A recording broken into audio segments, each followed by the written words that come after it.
15 अप्रैल 2023 की वो रात, जब पूरा देश टीवी स्क्रीन के सामने बैठा था। कैमरे चल रहे थे, रिपोर्टर सवाल पूछ रहे थे और सब कुछ बिल्कुल सामान्य लग रहा था। लेकिन किसी ने नहीं सोचा था कि अगले ही कुछ सेकंड में लाइव टीवी पर ऐसा मंजर देखने को मिलेगा जिसे लोग सालों तक नहीं भूल पाएंगे। गोलियों की आवाज गूंजी, अफरा तफरी मच गई और देखते ही देखते एक ऐसा नाम जो कभी पूरे शहर पर राज करता था, जमीन पर गिर चुका था। ये कहानी है अतीक अहमद की, एक ऐसे इंसान की जो एक साधारण परिवार से निकलकर अपराध की दुनिया का बड़ा नाम बना, लेकिन उसका अंत उतना ही अचानक और खौफनाक हुआ। इस कहानी की शुरुआत होती है उत्तर प्रदेश के उस शहर से जिसे पहले इलाहाबाद कहा जाता था और आज हम उसे प्रयागराज के नाम से जानते हैं। ये शहर हमेशा से शिक्षा और संस्कृति के लिए जाना जाता रहा है, लेकिन इसी शहर में एक ऐसा नाम भी उभरा जिसने डर की एक अलग ही कहानी लिख दी। अतीक अहमद का जन्म एक बेहद साधारण परिवार में हुआ था। उसके पिता हाजी फिरोज तांगा चलाते थे और परिवार किसी तरह अपना गुजारा करता था। लेकिन अतीक को यह साधारण जिंदगी मंजूर नहीं थी। उसे जल्दी अमीर बनना था, जल्दी नाम कमाना था और शायद यही जल्दबाजी उसे गलत रास्ते की ओर ले गई। जैसे जैसे अतीक बड़ा हुआ, उसने पढ़ाई से दूरी बना ली और गलत संगत में पड़ गया। साल 1979 वो समय था जब उसने अपराध की दुनिया में अपना पहला कदम रखा। उस समय शहर में चांद बाबा नाम का एक बड़ा गैंगस्टर हुआ करता था जिससे हर कोई डरता था। अतीक ने समझ लिया था कि अगर उसे बड़ा बनना है तो उसे सबसे बड़े को ही खत्म करना होगा। और फिर एक दिन दहाड़े चांद बाबा की हत्या कर दी गई।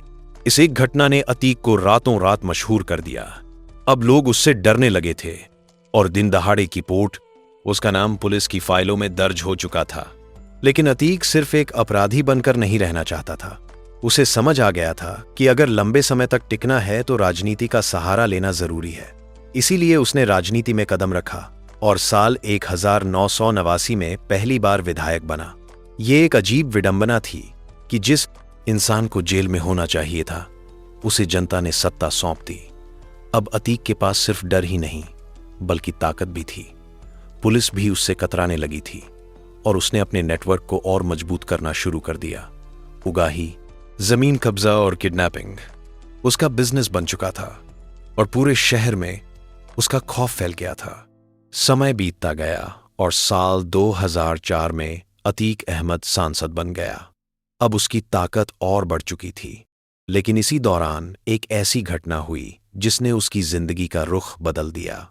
वो चाहता था कि एक विधानसभा सीट उसके परिवार में ही रहे, लेकिन राजूपाल नाम के एक नए नेता ने चुनाव जीतकर उसके भाई को हरा दिया। ये हार अतीक के अहंकार को बर्दाश्त नहीं हुई और फिर 25 जनवरी 2005 को राजूपाल की दिनदहाड़े हत्या कर दी गई। ये सिर्फ एक हत्या नहीं थी बल्कि पूरे शहर के लिए एक चेतावनी थी कि जो भी उसके खिलाफ जाएगा उसका अंजाम यही होगा। इस केस में उमेश पाल एक अहम गवाह था जो राजूपाल का करीबी भी था। अतीक ने उसे डराने की कोशिश की गई लेकिन उमेश पाल पीछे नहीं हटा। यहीं से अतीक के पतन की शुरुआत हो गई थी, हालांकि उसे खुद इसका एहसास नहीं था। समय बदला और साल 2017 में उत्तर प्रदेश में नई सरकार आई, योगी आदित्यनाथ के नेतृत्व में माफियाओं के खिलाफ सख्त कार्रवाई शुरू हुई। अतीक अहमद, जो कभी खुलकर घूमता था, अब जेल पहुंच चुका था। उसे अलग अलग जेलों में शिफ्ट किया गया ताकि उसका नेटवर्क टूट सके, लेकिन फिर भी वो जेल से ही अपने गिरोह को चला रहा था। फिर आया साल 2023 जिसने इस कहानी को पूरी तरह बदल दिया। उमेश पाल, जो सालों से अतीक के खिलाफ खड़ा था, एक बार फिर निशाने पर आया। 24 फरवरी 2023 को दिनदहाड़े उसकी हत्या कर दी गई और ये पूरी घटना सीसीटीवी में कैद हो गई। जांच में सामने आया कि इस हमले की साजिश जेल में बैठे अतीक और उसके भाई ने रची थी और सबसे चौंकाने वाली बात यह थी कि इस हमले में उसका बेटा असद भी शामिल था। यह घटना सरकार और पुलिस के लिए एक खुली चुनौती बन गई। इसके बाद पुलिस और एसटीएफ पूरी तरह सक्रिय हो गई। अतीक का नेटवर्क तोड़ा जाने लगा उसके ठिकानों पर कार्रवाई हुई और उसके करीबियों का एनकाउंटर शुरू हो गया। इसी दौरान खबर आई कि अतीक का बेटा असद भी पुलिस एनकाउंटर में मारा गया। ये खबर सुनकर अतीक टूट गया। जो बेटा उसके लिए गर्व का कारण बनना था, वही उसकी आंखों के सामने खत्म हो चुका था। अब पहली बार अतीक के चेहरे पर डर साफ नजर आने लगा था। और फिर आई 15 अप्रैल 2023 की वो रात। अतीक अहमद और उसका भाई पुलिस कस्टडी में अस्पताल लाए जा रहे थे। चारों तरफ मीडिया का जमावड़ा था, कैमरे लाइव थे और हर कोई उनसे सवाल पूछ रहा था। सब कुछ सामान्य लग रहा था, लेकिन भीड़ में छिपे 3 लोग धीरे धीरे उनके करीब आ रहे थे। किसी को शक भी नहीं हुआ कि वो लोग पत्रकार नहीं, बल्कि मौत बनकर आए हैं। अचानक एक हमलावर ने पिस्तौल निकाली और अतीक के सिर पर तान दी।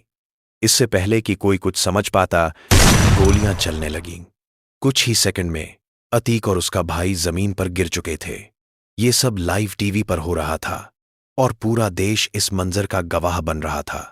सबसे चौंकाने वाली बात यह थी कि हमलावर भागे नहीं।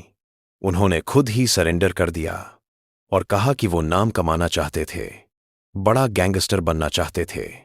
ये एक अजीब विडंबना थी कि जिस नाम और डर के लिए अतीक ने पूरी जिंदगी अपराध किया, उसी लालच ने आखिरकार उसकी जान ले ली। अब सवाल यह है कि क्या यह एक गंगवार था कि अतीक अहमद को मारने के लिए सरकार का कोई गोपनीय प्लान था? कमेंट में बताइए।